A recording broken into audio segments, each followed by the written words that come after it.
sekarang lebih ke motivasi nih tadi. Gimana cara memotivasi diri atau ngelawan rasa malas ketika lagi nge-mall, terus waktu sholat jadi suka males nyari musola atau diantar-antar, atau lagi rapat, aduh kagok nih, jadi nunda-nunda sholat. Ini gimana cara memotivasi dirinya nih?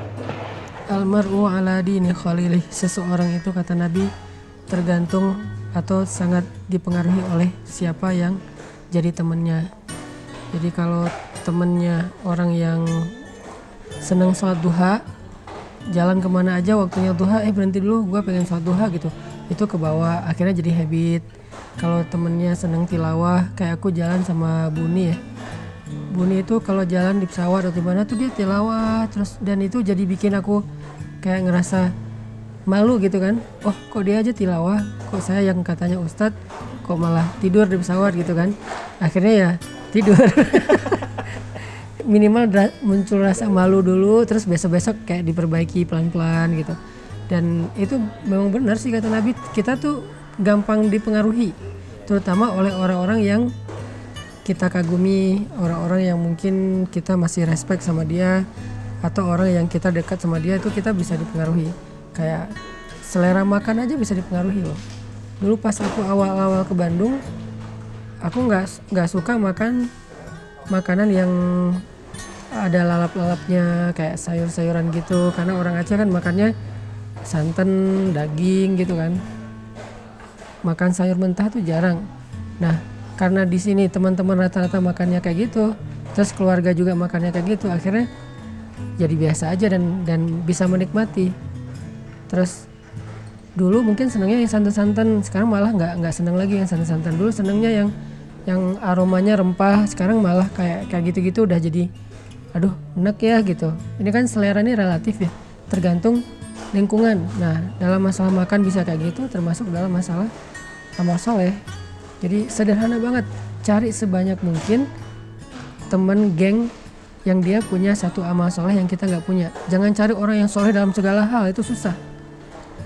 Dia hafiz, dia ulama, dia mujahid, dia orang yang dermawan, dia apa. Susah nyari yang kayak gitu. Karena yang kayak gitu tuh terkumpul hanya di sosok Rasulullah, sisanya di split ya, di share ke banyak orang. Ya mungkin ada yang ahli tahajud di antara kita, teman-teman geng kita, ada yang orangnya santun, itu aja yang kelebihan dia. Dia mungkin bukan ahli ibadah, walaupun gak bikin dosa, tapi dia orangnya santun gitu. Dia bukan ahli ibadah, tapi dia orangnya care, orangnya gampang tersentuh. Dia bukan ahli ibadah, tapi dia pola hidupnya sehat. Dia mungkin ahli ibadahnya bukan sholat malam, tapi cuma sekedar sholat duha. Dia tuh zikirnya bukan tilawah yang banyak berjus-jus, tapi dia kayak tangannya gini-gini terus, zikir terus. Nah, orang-orang kayak gini kalau banyak yang jadi geng kita sedikit demi sedikit akan terpengaruhi oleh pola hidup mereka, dan itu akan membentuk habit. Kalau udah jadi habit kan ya nggak jadi paksaan lagi ya, dan nggak perlu diniatin serius-serius amat. Gua mau sholat duha, nggak perlu, udah habit aja. Asal waktu jam segitu duha weh, udah jadi lancar, santai gitu. Sama kayak teman kita yang seneng baca, kita jadi ikut. Yang seneng nonton apa, kita jadi kebawa.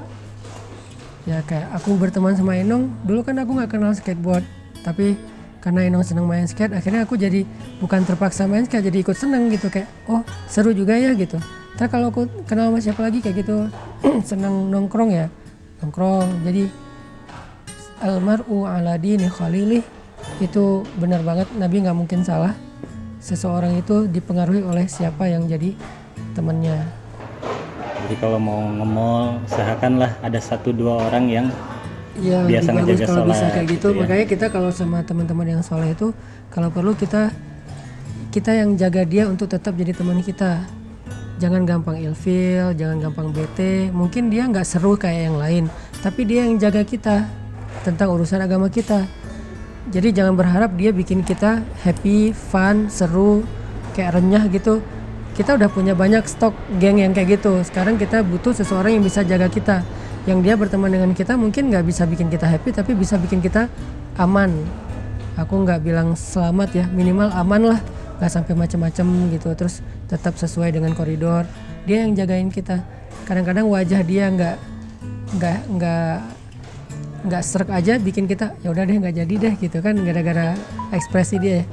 Nah, orang kayak gitu harus dijaga. Kalau perlu untuk sedikit berkorban supaya tetap punya teman kayak gitu, ya berkorban, kayak bayarin dia makan, peduli terhadap kebutuhan dia, karena dia tuh aset akhirat kita, yang menjaga surga kita, yang menjaga ibadah kita, yang menjaga kita dari dosa-dosa tuh dia. Jadi kerjaan dia itu adalah jagain kita, dan nggak ada angka yang sesuai untuk membayar itu, tapi setidaknya kita kayak menghargailah kebaikan dia supaya dia tetap, walaupun dia nggak mengharapkan itu, tapi supaya dia makin sayang sama kita, makin itu harus mencari teman yang soleh dan menjaganya dengan cara apapun.